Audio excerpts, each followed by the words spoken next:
The day my grandson was born, my son looked me in the eye and said, "She only wants family in the room."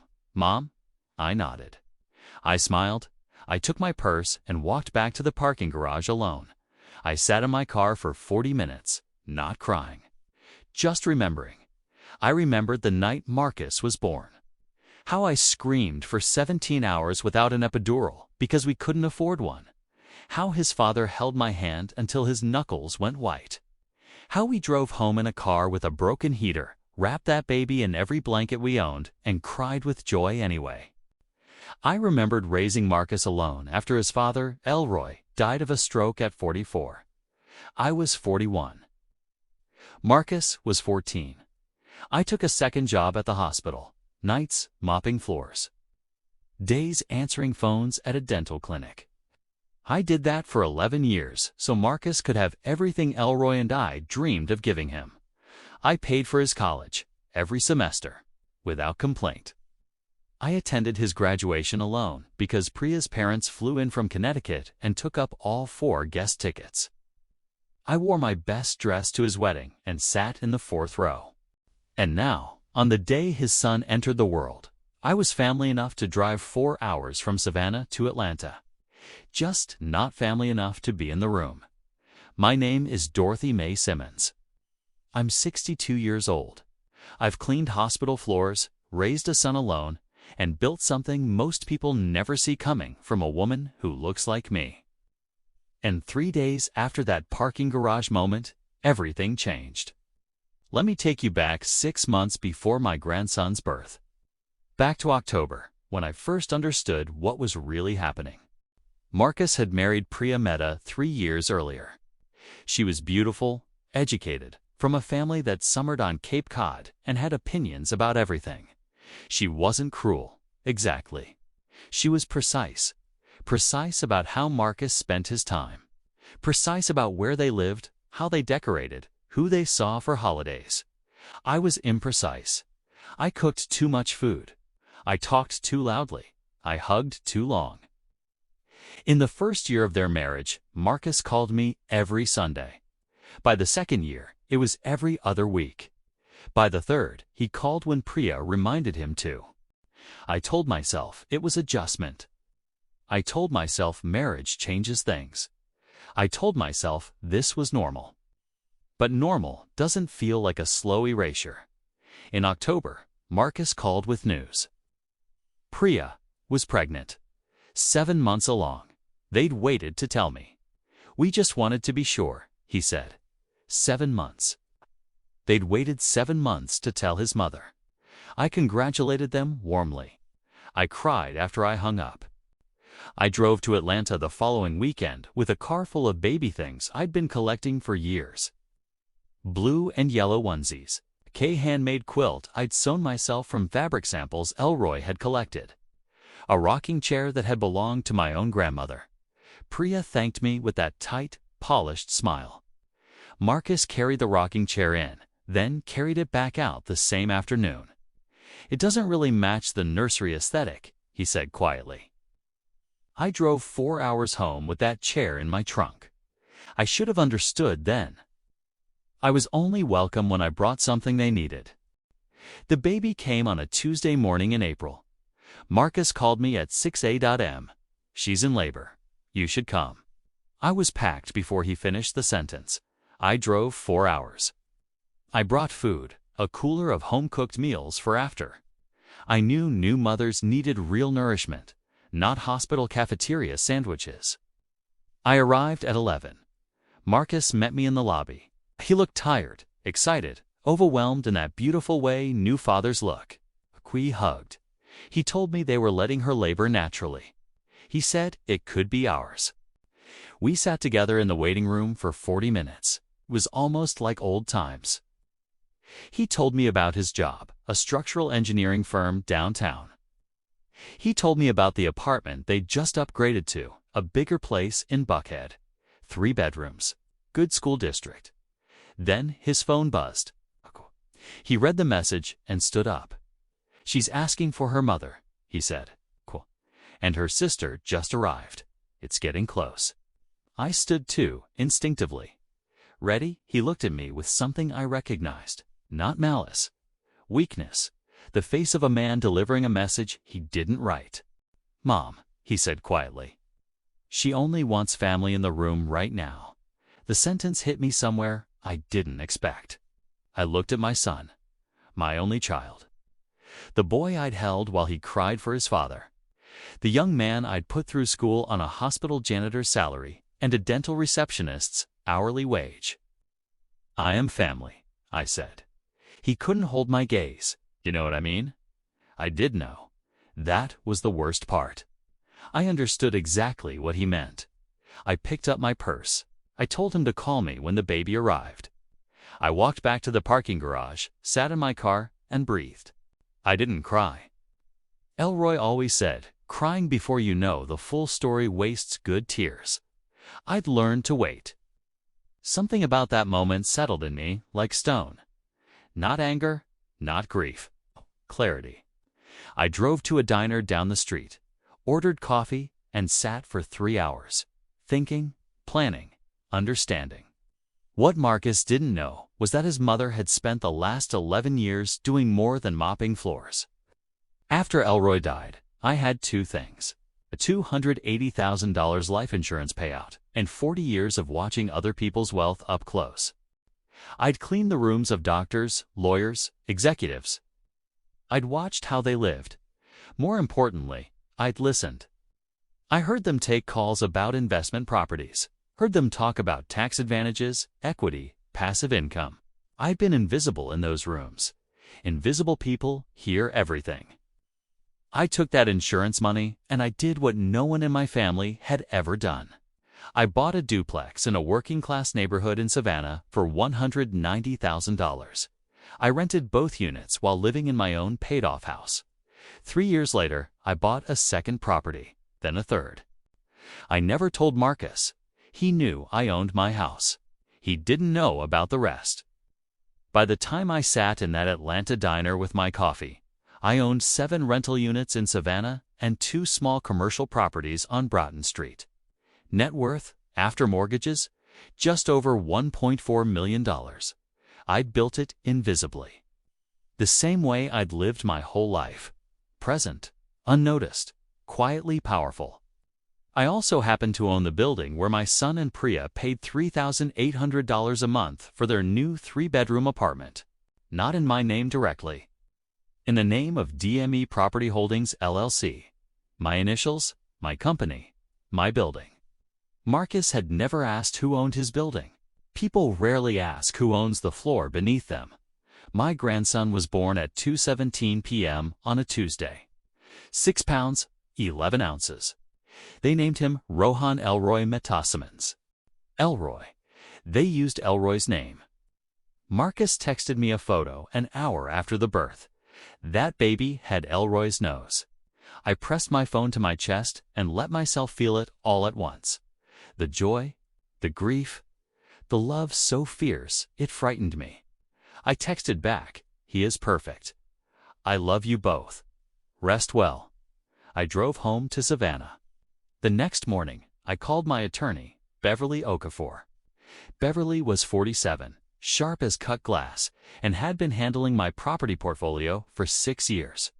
She also happened to be one of the few people in the world who knew what I was actually worth. "Beverly," I said, "I need to revisit the lease renewal for the Buckhead property." She pulled up the file. "The Metasimans unit. Their renewal is up in 60 days. "I know," I said. "I need you to send them the standard renewal packet, with the new ownership disclosure included." Beverly was quiet for a moment. "You're going to tell them." "Not yet," I said. "I'm going to let them read the paperwork first." She understood immediately. She'd known me long enough to understand how I think. We scheduled everything carefully. The renewal packet would arrive in 5 days.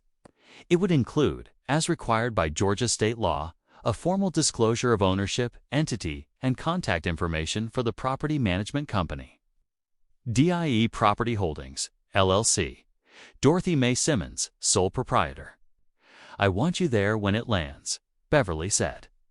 "You should be the one to explain it." "I'll be there," I said. Priya and Marcus came home from the hospital for days after the birth. I know because Marcus texted me a photo of Rohan in his car seat, eyes wide, startled by the world. I sent a gift basket, homemade lactation cookies, herbal teas, a soft blanket, a small stuffed elephant because Elroy had always loved elephants. Priya sent a thank you text, brief and correct. The renewal packet arrived at their apartment that Friday. Marcus called me that same evening. I let it ring twice before answering. Mom? His voice was strange, tight. Hello, baby. How is Rohan? He's good. He's good. A pause. I got some paperwork today about the apartment. Oh, about the lease renewal. There's a disclosure form from the property management company. DME Property Holdings. Yes. Mom. He said it like he was still processing oxygen. Is that you? Is that your company? I waited one breath. Yes, Marcus, that's me. The silence on the line was absolute. I've owned that building for 4 years, I said gently. Your unit came available right when you were looking. I asked the property manager not to say anything. I wanted to give you a good home without it being complicated. You've been our landlord for 2 years, he said slowly. And you never told me? I didn't want it to change things between us, Mom. His voice cracked. We didn't invite you into the delivery room. I know. You own the building we live in. You drove 4 hours to bring us food and a rocking chair, and we sent you back to the parking garage. I didn't respond. I let him hear himself. What do you do? He asked. And now his voice was different, smaller, like a boy who has just realized how little he actually knows. What do you actually do? I thought you cleaned the hospital. I did for a long time, I said. I still have the calluses to prove it. Then how? Your father and I saved everything we could. When he died, I used that money carefully. I've been building for 11 years. I own 7 rental properties in Savannah and 2 commercial buildings downtown, plus the Buckhead complex where you live. Another silence. Longer. I didn't know, he said. I know you didn't. I treated you like he stopped. Started again. Priya's parents have money, and I think I started measuring everyone by what they showed. And you never showed it, and I just assumed that I was just the woman who mopped floors. A long, terrible pause. Yes, he said quietly.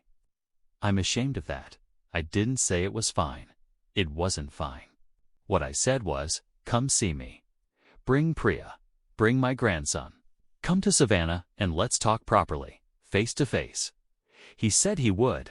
He said this weekend. He meant it. I could hear the shift in him. Something breaking open. They arrived Saturday morning. Marcus drove. Priya sat in the passenger seat, looking carefully composed. It's the way people look when they're preparing to be accountable for something. Rohan was asleep in his car seat. I held that baby on my porch while the April sun came through the magnolia tree Elroy planted the year Marcus was born. Rohan made a sound like a tiny sigh and grabbed my finger. I thought, there it is. There is everything I built this for. Priya sat across from me in the porch chairs. She was still healing, still tender. She looked at me differently than she ever had before, without that practiced politeness that always felt like a polished door keeping me out. Mrs. Simmons, she said, I owe you an apology. I let her give it. She talked about her own parents, how they'd always judged people by credentials and income and visible success. How she'd absorbed that without even realizing it. How she'd looked at me and seen the job title instead of the person. How she'd told Marcus that the room needed to be small, intimate, family only. But what she'd really meant was that her definition of family didn't include me yet. She cried. Real tears, the kind you can't fake. Marcus sat quietly through all of it. When she was done, he reached across and took my hand. Mom, he said, I need to ask you something. And I need you to answer honestly. Ask. Did you know about the building when we signed the lease? Yes, I said. Did you give us a below-market rate? By about $400 a month. He closed his eyes briefly. Why? Because you're my son, I said. And I wanted you to have stability, without obligation. I didn't want you feeling indebted to me. I didn't want money to be the reason you called. He looked at me for a long moment. That quiet look that was all Elroy. All patience and wait. But we stopped calling, he said. You did. And you still helped. Quietly, I said. From a distance. The way mothers do when they love without conditions. Priya made a sound like a held breath releasing. Marcus reached into the back seat of his car and brought out the rocking chair. The one I'd left. The one that had belonged to my grandmother and her grandmother before that. I had it refinished, he said. I found someone who matched the wood exactly. I know it doesn't fix anything. He set it beside me on the porch. I looked at that chair. I looked at my son. I looked at Priya holding Rohan in the morning light. It's a start, I said. That afternoon, Beverly came over. She brought the paperwork I'd asked her to prepare. Not a punishment, a gift. I'd set up an irrevocable education trust for Rohan Elroy Metazamans, funded at $150,000, managed by a fiduciary until he turned 25. Restricted to education, healthcare, and general welfare. No parental access. I also told Marcus that his building's lease would remain unchanged. Same rate, same terms. No performance required. No gratitude demanded. But I handed him something else. An envelope. Inside was a letter I'd written the night after the parking garage.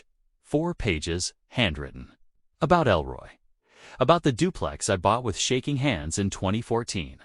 About the sleepless nights and the tenants who paid late and the roof that collapsed in the third property, and the way I'd learned to fix things by watching YouTube videos at midnight after a hospital shift.